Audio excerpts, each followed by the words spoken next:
नमस्कार दोस्तों, आप सब कैसे हैं। मुझे उम्मीद है कि आप सब बहुत अच्छे होंगे और मन लगा के पढ़ाई कर रहे होंगे। दोस्तों, हम रामाश्रय शाखा में कवियों को पढ़ लिए हैं, उनकी रचनाओं को पढ़ लिए हैं। अब हम क्या पढ़ने जा रहे हैं, जो कृष्ण आश्रय शाखा है, जो कृष्ण भक्त थे, कृष्ण से संबंधित जो रचनाएं भक्ति काल में लिखी गई, उनको अब हम पढ़ना शुरू करेंगे। लेकिन उसके पहले हम अष्टछाप, जो कि कृष्ण आश्रय शाखा के लिए बहुत ही महत्वपूर्ण है, अष्टछाप को जान लेते हैं। अष्टछाप क्या था, उसकी स्थापना से प्रश्न पूछा जाता है कि अष्टछाप की स्थापना किसने किया और कब हुई, और उसमें जो 8 कवि हैं, अष्टछाप मतलब 8 जो कवि हैं वो कौन कौन थे, ये सारी चीज़ें बहुत पूछी जाती है। तो आप लोग ध्यान से पढ़ना। और हाँ दोस्तों, अगर मेरे चैनल पर नए हैं तो आप सब्सक्राइब कर लीजिएगा, शेयर कर दीजिएगा, क्योंकि यहाँ पे हम बहुत ही बेहतरीन तरीके से पढ़ते हैं, ट्रिक के द्वारा चीज़ों को याद करते हैं, और कुछ ऐसी चीज़ें होती हैं जो हमें नहीं मिलती है, वो भी मैं आपको बताती हूँ। देखते हैं अष्टछाप क्या है। अष्टछाप अष्टछाप मतलब जो 8 कवि थे, भजन कीर्तन किया करते थे, उन्हीं को जो विट्ठलनाथ थे, कौन थे, विट्ठलनाथ। ध्यान देना, स्थापना अगर पूछे तो विट्ठलनाथ ने अपने 4 शिष्यों को लेकर, और 4 शिष्य किसके थे, 4 शिष्य जो थे वो वल्लभाचार्य के। कौन थे, वल्लभाचार्य जो थे वो विट्ठलनाथ के गुरु थे, वल्लभाचार्य। विट्ठलनाथ के जो गुरु थे वल्लभाचार्य। 4 शिष्य किसके थे, वल्लभाचार्य के, और 4 शिष्य किसके थे, विट्ठलनाथ के। यहाँ से क्वेश्चन पूछता है कि कौन विट्ठलनाथ का शिष्य है या कौन वल्लभाचार्य का शिष्य है।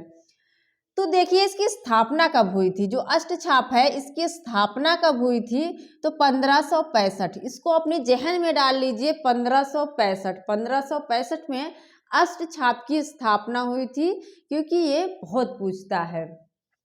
तो जो विट्ठलनाथ थे, इन्होंने क्या किया, अपने 4 शिष्यों को और जो वल्लभाचार्य के 4 शिष्य थे उनको मिलाकर अष्टछाप की स्थापना की। अष्टछाप की स्थापना किसने किया, विट्ठलनाथ ने किया था, ना कि वल्लभाचार्य ने। लेकिन पुष्टि मार्ग का अगर पूछे, पुष्टि मार्ग की स्थापना किसने की, क्या है, पुष्टि मार्ग की स्थापना तो हम किसे बताएंगे, वल्लभाचार्य को बताएंगे, ना कि विट्ठलनाथ को, वल्लभाचार्य को बताएंगे। और जो 84 वैष्णव की वार्ता है और 252 वैष्णव की वार्ता है, वो किसकी रचना है, बहुत पूछता है। तो वो विट्ठलनाथ के ही पुत्र थे, कौन, गोकुलनाथ, उनकी रचना है। कौन कौन है, 84 वैष्णव की वार्ता, 84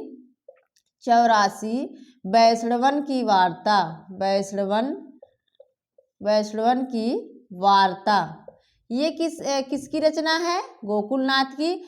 एक हो गई। इन्हीं की दूसरी रचना है 252 वैष्णवन की वार्ता, 252 वैष्णवन की वार्ता।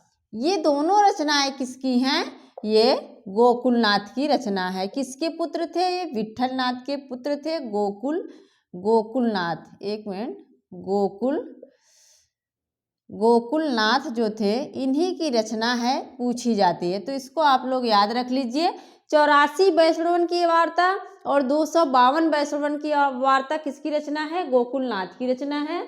अब हम याद करेंगे जो अष्टछाप के 8 कवि थे वो कौन कौन थे, हम देख लेते हैं। कुंभन दास थे, सूरदास, परमानंद दास, कृष्णदास। ये जो 4 हैं, इसको ध्यान देना। जो ये कुंभन दास, सूरदास और कृष्णदास हैं, ये किसके शिष्य थे, ये वल्लभाचार्य के। वल्लभाचार्य बड़े थे, तो पहले कौन आएंगे चारों, वो वल्लभाचार्य के शिष्य आएंगे।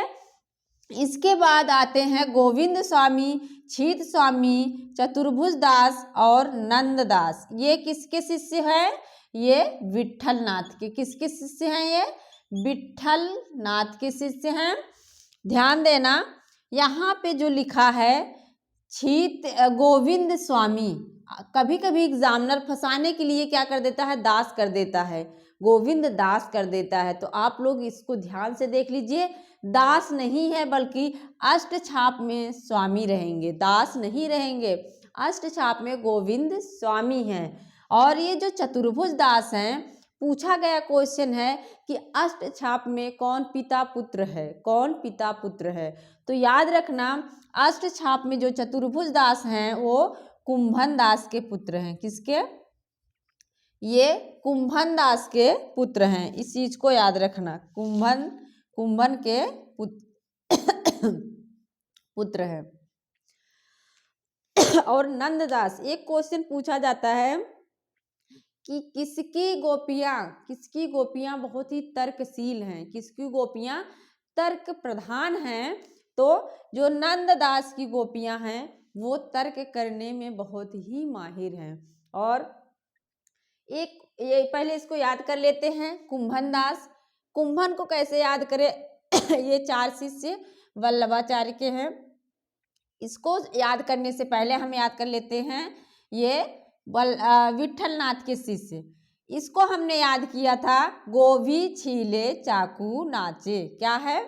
फिर से देख लो, यहाँ लिख देती हूँ, गोभी छीले चाकू नाचे। क्या है? गोभी छीले चाकू नाचे। गो से गोविंद स्वामी, छीले से छीत स्वामी, चाकू से चतुर्भुज दास, नाचे से हो जाएगा नंददास। अगर हम विट्ठल नाथ के चारों शिष्य को याद कर लेते हैं तो हमें वल्लभाचार्य के शिष्य को याद करने की जरूरत नहीं पड़ेगी। कौन है? गोभी छीले चाकू नाचे। क्या है? गोभी छीले चाकू नाचे। तो हम फिर इसके बाद देखते हैं वल्लभाचार्य में भी देख लेते हैं, 4 हैं। कुंभ के पास हम जाएंगे तो वहाँ सूर मिलेंगे, और सूर ही क्या है? परमानंद हैं। और परम आनंद तब मिलेगा जब हमें कृष्ण मिल जाएंगे। अगर हम कुंभ के पास जा रहे हैं, कुंभ के पास, तो कुंभ के पास सूर मिलते हैं, वही परमानंद है और वही श्री कृष्ण है। लेकिन एक प्रश्न पूछा जाता है कि महत्व की दृष्टि से, क्या है? महत्व की दृष्टि से सबसे पहला स्थान किसका है? तो सूरदास का है। दूसरे में कौन है? नंददास है। पहले कौन है? गला नहीं काम कर रहा है। पहले कौन है? पहले सूर है। दूसरे पे कौन आ जाएंगे? नंददास हैं, नंददास। तीसरे पे कौन है? परमानंद दास। तीसरे पे कौन आ जाएंगे? परमानंद। चौथे पे कौन आएंगे? ये चौथे पे हो जाएंगे कृष्णदास। महत्व की दृष्टि से अगर पूछे महत्व की दृष्टि से क्रम लगाइए तो सबसे पहले सूर है, फिर नंद है, और परमानंद, फिर कृष्ण। इस चीज को आप लोग याद रख लीजिए क्योंकि एग्जाम में पूछा गया क्वेश्चन है। दोस्तों, मेरा पूरा वीडियो देखने के लिए आपका बहुत बहुत धन्यवाद। और अगर कोई भी टॉपिक आप लेके परेशान हैं कि नहीं याद हो रहा है तो उसको आप कमेंट बॉक्स में कमेंट करिए, हम जरूर उस पर वीडियो बनाएंगे। कुछ लोगों ने बोला था कि मैम आलोचना और निबंध पे बनाइए, तो हमने कुछ लोगों का निबंध करवा दिया है ट्रिक से। बाकी जो बचे हैं उसको हम कोशिश करेंगे कि हम फिर से उसको पढ़ाएं। ठीक है दोस्तों, मिलते हैं नेक्स्ट वीडियो में। Thank you.